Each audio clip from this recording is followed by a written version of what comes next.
Hello, are you someone that really wants your budget to work, but it always gets ruined by something? You want to stay tuned because I'm covering 10 reasons why your budget probably isn't working for you and how you can actually fix those things. I started Money Gal Coaching because I paid off over $46,000 in 20 months, and it became my mission to tell every woman that I knew how you can do the exact same thing. Maybe debt isn't your number one goal. Maybe you want to go on vacation. Maybe you just want to not stress at the end of every month. No matter what it is, you need a budget, and today we're going to talk about how to make your budget work for you.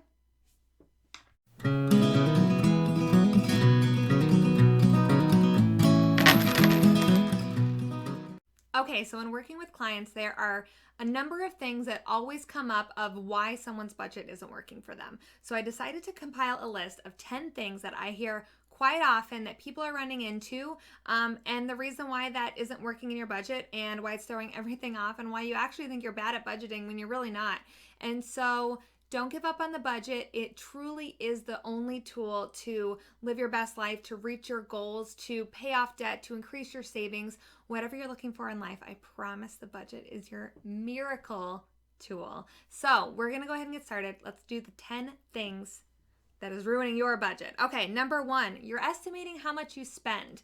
And what I mean by this is when you go to budget, let's say categories like groceries, you say, okay, we're gonna only spend $400 a month on groceries. And what you really wanna make sure that you're doing is you're putting in the work ahead of time to know how much you usually spend on groceries.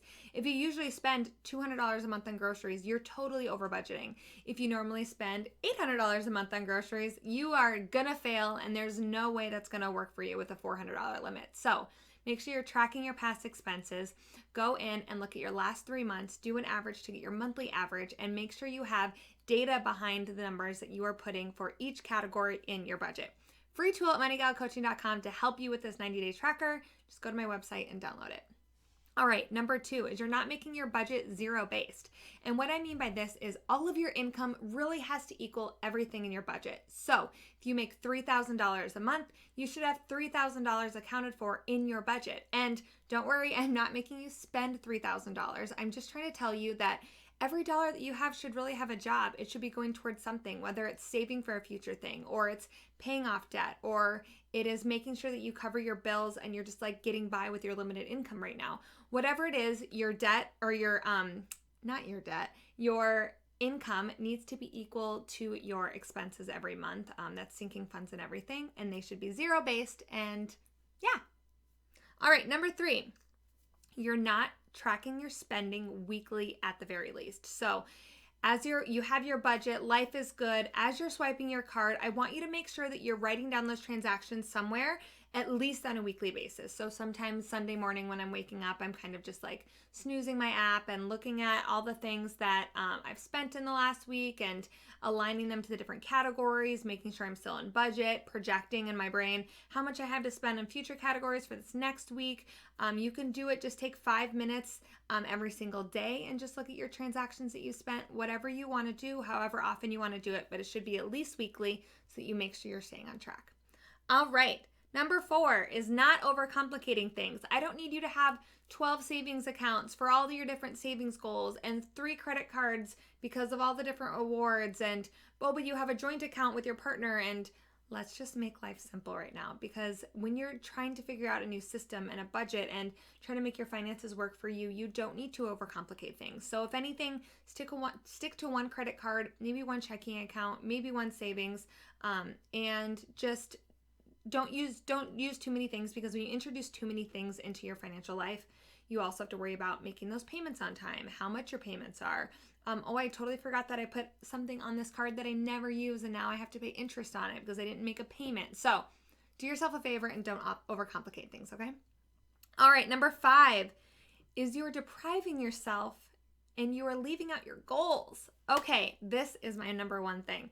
You need to make sure that you have little pieces of joy in your budget. And no matter what income level you can have joy in your budget, because you can also do free things. There's also blog posts on that on my website and a million other websites. So If depending on how much you have to play with for your goals and the fun things will depend on what your budget looks like. So if you have a lot of money that you can play with, go ahead and make sure you're saving for vacations and saving for a new car and doing all of those sinking funds that have a better quality of life long term.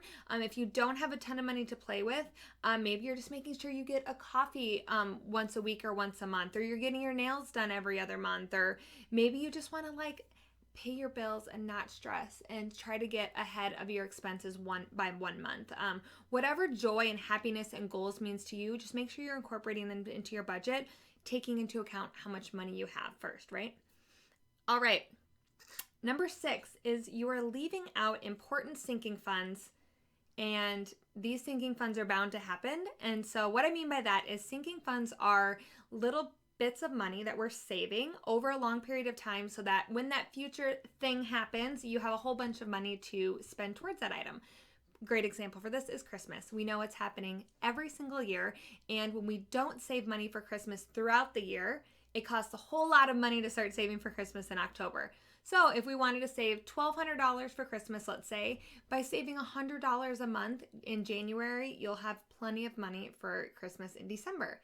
If you start saving for Christmas in October, you'll need to save $600 a month, and that is ridiculous. That's if you want to reach the same $1,200 goal, right? So sinking funds for Christmas, for annual vacations, for car repairs, I even have clients break down their personal hygiene items like shampoo, conditioner, deodorant, household items, paper towels, toilet paper, all those things that can buff up our spending a little bit too much 1 month, but then we don't see it again for a few months. Let's have sinking funds for those items so that it doesn't throw your whole budget out of whack.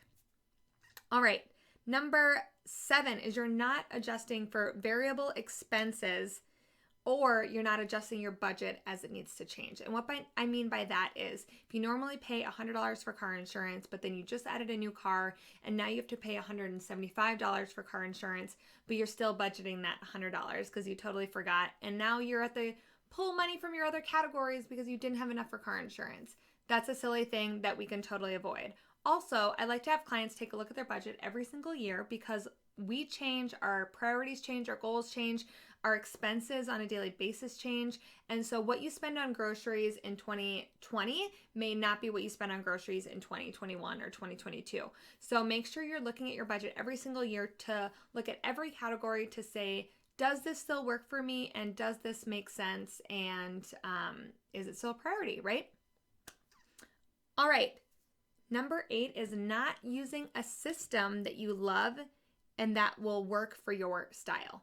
What I mean by that is there are a few different ways, and there's a lot of different ways, to make sure that you're budgeting correctly. There's apps, there's the cash envelope system, there are spreadsheets, there are downloads, there are so many options, and you just have to feel what's right for you. Maybe you're a notebook, a pen and paper person, and so you like to journal every week with what your expenses are and tracking it on paper. Maybe you like to have an app. You want it to be convenient when you're in the grocery store checkout. You want to just enter it in right there and be done.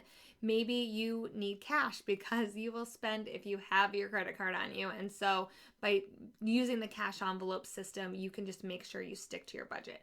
Whatever that is, do a little bit of research, figure out what works for you, and it doesn't have to be your system for all of life. Start with one, figure out what you love and what you don't like about it, and then move on to a new system if you need to. All right, number 9 is trying to keep up with friends, and hint, they're probably in debt. We see our friends going on these vacations all the time. I don't even want to say every year because it's multiple times a year. They're buying their new car. They have the cutest clothes at work all the time. They go out to eat constantly. They always want to have brunch on Sundays where we easily drop $100.